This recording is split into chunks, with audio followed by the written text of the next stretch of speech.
Assalamualaikum warahmatullahi wabarakatuh.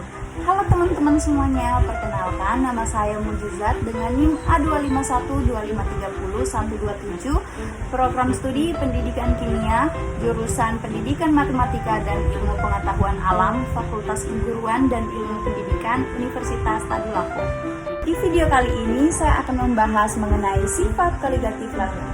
Jadi, sifat koligatif larutan adalah sifat fisik larutan yang hanya bergantung pada jumlah atau konsentrasi partikel zat terlarut, bukan pada jenis atau identitas zat terlarut itu sendiri.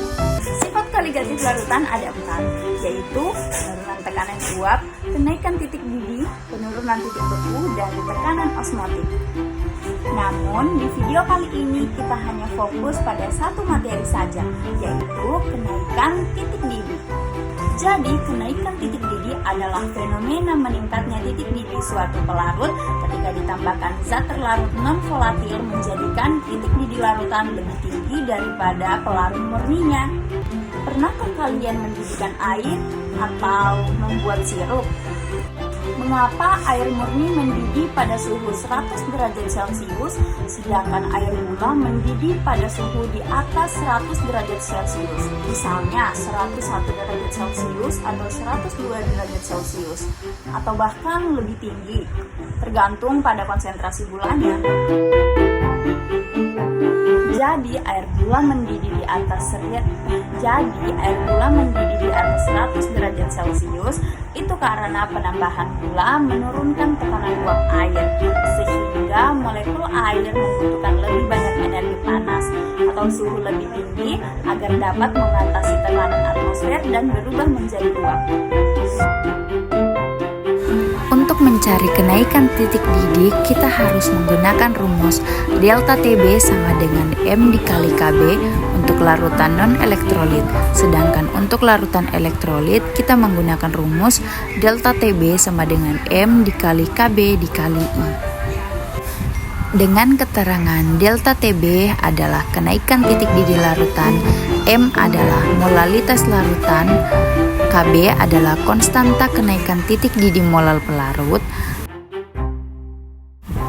Selanjutnya kita akan masuk ke contoh soal.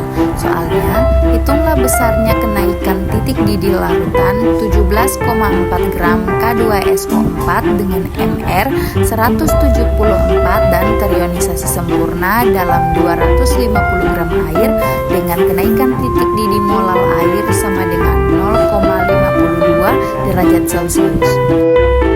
Kita ketahui bahwa massa K2SO4 sama dengan 17,4 gram. MR K2SO4 adalah 174 gram per mol. Massa pelarut atau air sama dengan 250 gram atau sama dengan 0,25 kilogram.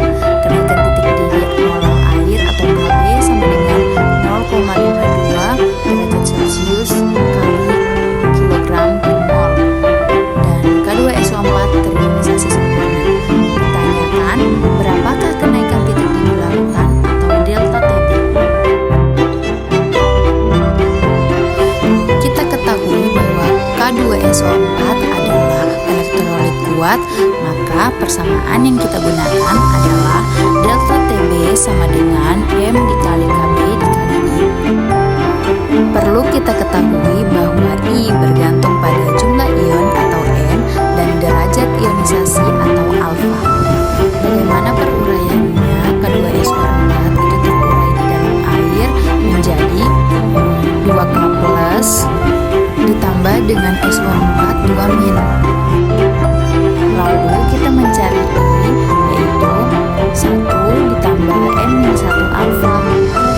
Sebelum itu kita melihat jumlah ionnya, di sini ada 3. Lalu alfanya 1, sehingga kita dapat mencari I-nya, yaitu I sama dengan 1 dari alfa dan 3 dikurang 1 dikali 1, sehingga kita mendapatkan hasil nilai I sama dengan 3. Selanjutnya kita mencari molalitasnya terlebih dahulu. Untuk mencari molalitas kita menggunakan rumus mol per kilogram pelarut. Nah, di sini mol itu sama dengan massa dibagi MR. Kita cari mol dari K2SO4 terlebih dahulu. Nah, di sini molnya yaitu 17,4 gram dibagi MR-nya 174 gram per mol, yaitu 0,1 mol.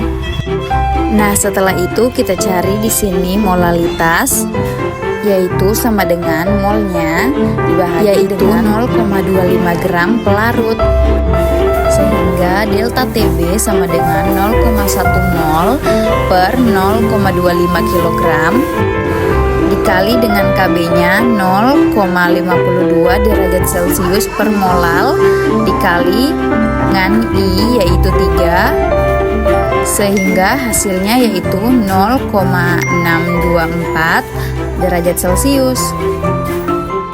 Jadi semakin tinggi konsentrasi gula atau molalitas dalam air, maka semakin tinggi pula titik didihnya dibandingkan air murni, karena partikel gula menghambat penguapan dan menjadikan larutan mendidih pada suhu lebih tinggi.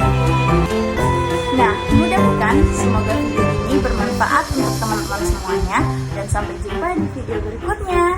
Bye-bye.